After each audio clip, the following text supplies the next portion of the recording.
Quelles sont les nouvelles? Les pays vont très mal, et comme le Congo va très mal, et moi aussi je ne vais pas du tout bien, mais en général tout va bien, par la grâce de Dieu, tout va bien. Ok, d'accord. Alors, je voudrais aujourd'hui commencer par un sujet brûlant. Il s'agit bien sûr du directeur de cabinet, Monsieur Vital Kamerhe, qui a été arrêté, disons pour l'instant en tout cas détenu, à la prison de Makala pour justement malversation financière, détournement de fonds publics. J'aimerais avoir votre opinion, mais avant, je voudrais qu'on puisse écouter ce qu'il disait avant sa prise de fonction. Alors, nous allons juste lancer ça et après, je vous donne la parole pour que vous puissiez nous dire ce que vous en pensez.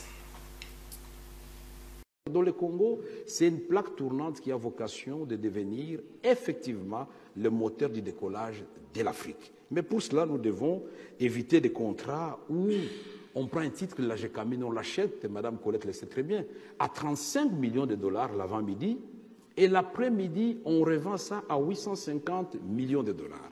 Nous avons un autre cas de 55 millions de dollars, on vend un titre, la GECAMINE, et l'après-midi, M. Dan Gettler revend ça à 250 millions de dollars américains. Il y a le phénomène de pas de porte. L'argent arrive, 350 millions de l'argent des Chinois. On ne sait pas ça prend quelle direction. Il y a le phénomène de doublement des comptes du trésor public, alors que nous avons consacré dans notre pays l'unicité des comptes publics de l'État, le trésor public. Aujourd'hui, il y a des sous-comptes qui sont manipulés par des extraterrestres, mais des gens qui existent. De l'argent de l'État passe, que ce soit en recettes ou en dépenses, on ne respecte plus la chaîne de dépenses. Et tous ces gens-là, moi je crois que nous devons tout simplement recréer l'État et dire à notre peuple que notre eau, notre forêt, nos terres, la source d'énergie, les diamants, l'or, tout cela. L'amiba aujourd'hui, c'est comme le disait tout à l'heure l'ami belge qui était là. L'amiba, on a exploité, on a laissé des trous. C'est passé entre les mains de Dan Gettler avec Maxon, avec Sengamine. Aujourd'hui, les ressortissants du Kasaï oriental n'ont que leurs yeux pour pleurer, alors qu'ils sont la capitale mondiale du diamant, s'il vous plaît. Quand est-ce que ça va prendre fin? Et au Katanga, c'est pratiquement la même chose. Les cuivres sortent, ils sortent chaque jour, et les Katangais ne voient rien. En province orientale, si vous partez de Beni jusqu'à Kisangani, vous ne le savez peut-être pas, c'est l'état de le savoir, toutes les stations d'essence fictives sont tenues par les Somaliens. Les exploitations artisanales de l'or, c'est par les Chinois. Et ils sont sans papier, on fait quoi? C'est l'absence de l'État, la déliquescence de l'État. Reconstruisons l'État, mettons les jeunes et les femmes au travail, et nous allons construire un pays plus beau qu'avant. Commentaire? Merci pour la parole. Je pense que le Congo a un problème, un grand souci à ce niveau-là, des crises d'hommes politiques au Congo. Des crises d'hommes politiques, parce que si je dis ça, je passe depuis la Deuxième République. Je vois Mobutu, Marshal Mobutu qui dit que je prends congé de l'MPR et il pleure, il dit que comprenez mon émotion le 24 avril 1990 et après il y a eu parti d'opposition, Ken Wadondo devient opposant et il revient le premier ministre de Mobutu. J'ai toujours dit que Vital Kamerhe n'a jamais été un opposant. Vital Kamerhe, c'est les clans kabylistes, c'est FCC, c'est le PPRD, c'est l'AFDEL, c'est tout ça. Vital Kamerhe. Et la preuve est aujourd'hui, Vital Kamerhe n'a jamais été nationaliste. Donc, c'est pas quelqu'un qui aime son pays et il a détourné l'argent. Donc, sa parole le rattrape aujourd'hui. Donc, tout ce qu'il a dit devant ses journalistes, c'était des choses qu'il disait de bon français, par sentiment, mais pour mettre en action, c'est autre chose. Il a détourné l'argent, les deniers publics. Voilà. Ouais, est-ce que c'est différent de la plupart de nos hommes politiques, parce que souvent, quand ils n'ont pas encore le pouvoir, ils ont le verbe facile, ils disent des grands mots, démocratisation, transparence. Une fois qu'ils arrivent au pouvoir, ils font le contraire. C'est dur, quoi. Mais c'est dur parce que nous avons, comme l'UDPS, je prends l'UDPS, c'est un parti du peuple, hein, c'est un parti du peuple, mes frères ils sont dans l'UDPS, c'est un parti du peuple, mais l'IDPS, c'est un problème de leadership. Les gens qui sont au niveau de l'IDPS, à chaque fois, c'est eux qui sont les malheurs du peuple congolais. Là-bas, tu vas voir, vous allez voir, par exemple, l'ancien Premier ministre sortant, et comment l'autre là, Sami Badibanga, et d'autres depuis tant, des gens qui sont partis de l'IDPS pour venir faire souffrir le peuple congolais après. Donc nous avons une crise d'hommes politiques. Et je parle même des intellectuels. Il n'existait pas. Même des docteurs en droit, il n'existait pas. Des ingénieurs, des licences. Il n'existait pas au Congo. Il existe des titres. Mais ces gens ne font pas la politique. Ils font la politique pour leur ventre, pas pour développer le Congo. Donc c'est pour cela que nous avons ces problèmes. Ces gens sont des gens qui arrivent par hasard, par des biais des amis, par quelqu'un, par le complot. Ils arrivent là, dirigent l'État congolais, et c'est pour cela que nous retrouvons à cette situation-là, depuis l'indépendance jusqu'à aujourd'hui. Ok, mais c'est quoi la solution? Puisque c'est depuis l'indépendance, ce sont les mêmes pratiques qui se perpétuent. Comment on fait? C'est quoi la solution? Vous savez, à l'époque, on était encore des jeunes, on a dit à l'IDPS, lorsqu'on était des jeunes de l'IDPS, on avait dit qu'il faut chasser Mobutu par les armes. Chasser Mobutu pour changer des choses et prendre des choses à la main. Mais on n'a pas été entendu par les chefs, notre chef de l'IDPS, je ne vais pas citer son nom ici, on n'a pas été entendu. Et aujourd'hui, nous nous retrouvons dans les mêmes situations. Et que dans un pays comme le Congo, la démocratie, ça ne marchera pas pour l'instant. Il faut quelqu'un, un patriote, qui aime ces pays-là, qui impose certaines règles de la discipline au niveau de la politique et des finances pour le développement de notre pays. Vous voyez, moi je me souviens encore, on était encore des jeunes, il y avait des supermarchés qu'on appelait Tembe na Tembe, il y avait beaucoup de choses, il y avait la foire internationale, les pays étaient gérés quand même à l'époque là, bien. Mais je pense que même des gens comme Ken Wadondo, il a été plusieurs fois Premier ministre, il a des comptes à nous rendre, comme il est encore vivant. Et le Congo, il a tous ces gens-là qui ont dirigé le Congo, les Zaïre, le Congo, Zaïre, jusqu'à aujourd'hui, ils ont des comptes à nous rendre. Et nous avons un grand problème, un grand souci au niveau de la classe politique congolaise. Donc la solution, il faut effacer. Ok, mais je suis en même temps surpris, très surpris d'entendre ça de la part de l'évangéliste que vous êtes, parce que il faut dire que je me méfie un peu de tout ce qui est pasteur, évangéliste, parce que je sais que souvent, certains d'entre eux, en tout cas au Congo, on se rend compte, sont soit complètement avec le pouvoir, voilà, soit ce sont des gens qui retournent leur veste en fonction justement du vent. Donc, quand un pouvoir arrive et il veut bien s'installer, mais il fait appel à qui? Aux hommes de Dieu. Et ces hommes de Dieu sont là pour répandre, entre guillemets, non pas la parole du Seigneur telle que nous devons justement l'appréhender, mais plus la politique de la personne au pouvoir. Donc c'est pour ça que je me pose la question, est-ce que vous, en tant qu'évangéliste, vous êtes de cela, ou bien est-ce que si au Congo on vous appelait aujourd'hui pour travailler avec le monsieur qui est au pouvoir, Tshisekedi, ou je ne sais pas, un autre, vous allez avoir plus ou moins la même politique que ce que je viens de citer, ou bien vous avez vraiment la conviction de ce que vous êtes en train de mener comme lutte? Parce qu'on peut se poser la question par rapport à ça. Mais je vais vous dire qu'au gouvernement sortant, il y avait des pasteurs. Et au gouvernement aussi, il y a des pasteurs, mais qui sont des cavernes de voleurs. Vous voyez? Donc, le Seigneur Jésus, il arrive à Jérusalem, il va dire, il va faire une action, il entre dans le temple. Il trouve les gens en train de vendre dans le temple, il dit, qu'est-ce que vous avez fait la maison de mon père? Vous voyez, la maison de mon père devait être une maison de prière, mais vous les avez fait des cavernes de voleurs. Et ces gens étaient en train de vendre des pigeons, tout ça, des échanges de monnaie. C'est ce que nous avons aujourd'hui au Congo. Le Congo, il a aussi un problème au niveau de la sacerdoce, au niveau des pasteurs. Vous voyez? Donc, si l'évangile était prêché comme il faut, nous n'aurons pas le Congo à son état. Vous voyez? D'abord, il y a la jalousie entre les enfants de Dieu. Donc, Jésus a dit, soyez un. Mais nous ne sommes pas un, les pasteurs. Donc s'il y a un pasteur qui a un problème, qui est contre le pouvoir, et d'autres qui ont des intérêts avec ce pouvoir-là, ils sont contre toi. Je prends le cas du pasteur Coutinho. Il avait fait le Sauvons les Congo. Mais le pasteur se retrouve en prison par des montages du général ou le colonel Raus avec ses services de renseignement et pour le transmettre au niveau de la justice militaire et le plaquer en prison. Donc, nous avons aussi des crises à ce niveau-là, au niveau de l'Église. Je parle aussi d'Abbé Malmalou, comme d'autres pasteurs, celui qui est... Non, pas pasteur Moukouna, l'autre qui est le président de la CENI, l'autre pasteur là. Et tous ces gens-là, ils sont là pour leur ventre, pas pour la population. Voilà pourquoi aujourd'hui, vous allez voir qu'il y a des loges partout. Le diable a planté. Il a planté ses temples partout au Congo. Donc, il y a un problème d'évangile.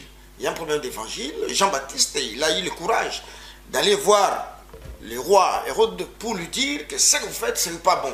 Je pense que le pasteur, il faut arriver à dire au président ou aux des gens qui gouvernent, aux ministres ou au chef d'état-major, qui que ce soit, au prix même de sa vie, pour lui dire que le peuple, tout celui qui travaille mérite son salaire. Comment voulez-vous dans un pays, les gens font 124 mois impayés, 30 mois impayés, 24 mois impayés. Comment voulez-vous?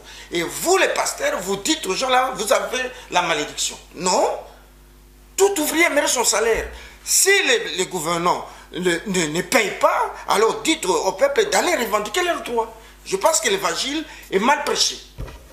Ok, en tout cas, je suis vraiment très surpris d'entendre ça, parce que c'est vrai que la plupart des pasteurs, lorsqu'on leur parle de la situation dans les pays d'Afrique, notamment au Congo, ont tendance à dire que non, nous sommes là pour prêcher la parole, on ne sait pas de quelle parole il s'agit, on n'est pas là pour faire de la politique, parce que pour eux, lorsqu'il s'agit de revendiquer les droits de la population, c'est faire de la politique. Donc c'est vrai que vous entendre parler comme ça, c'est agréable à mes oreilles, et je pense que c'est tout à votre honneur. Et dans la même idée, je suis très attaché à ce que j'entends quand je vois des personnes comme le frère Chora, qui on entend de temps en temps parler aussi de ça, revendiquer sans avoir peur de dénoncer le pouvoir en place. Les pasteurs que nous avons au Congo et ailleurs, à mon avis, ils ont failli. Qu'est-ce que vous en pensez? Ils ont failli à leur mission, la plupart. Vous savez, peut-être que ce n'est pas réellement des vrais pasteurs, ils se sont juste donné un titre, c'est tout. Non, ils sont des pasteurs, mais le Seigneur a dit dans les derniers jours, il y aura des faux aussi. Il y aura des faux pasteurs, des faux docteurs, des faux évangélistes, des faux prophètes. Il y en a beaucoup au Congo qui détournent l'intention du peuple, qui détournent l'évangile de Dieu. Vous voyez, c'est pour cela que nous nous retrouvons dans cette situation-là. Vous voyez, donc les peuples se retrouvent là dans les gens qui ne sont comme si les gens qui ne sont pas avertis. Mais tout est bien dit, tout est bien écrit sous le livre de Matthieu 24. Le Seigneur parle de ça. Donc c'est pour cela, vous voyez, la jeunesse est abandonnée entre leurs propres sorts. Ils ne savent pas quoi faire. Donc il y a quand même, parmi les mauvais, il y a quand même des bons. Il y a quand même des bons, on ne peut pas globaliser tout le monde, mais il y a ceux-là qui sont élevés à dignité, qui ne font pas leur boulot. Vous voyez, qui vont aller chercher la malédiction de gauche à droite, or que notre malédiction au Congo, c'est la classe politique. Maintenant, les pasteurs qui devaient faire l'éveil, qui devaient réveiller la conscience, qui devaient réveiller l'intelligence du peuple, ils sont encore au plus dans étouffer la population. Aujourd'hui, vous voyez, les jeunes gens, il n'y a plus l'esprit de révolte. Au Congo, donc tout passe oui à main.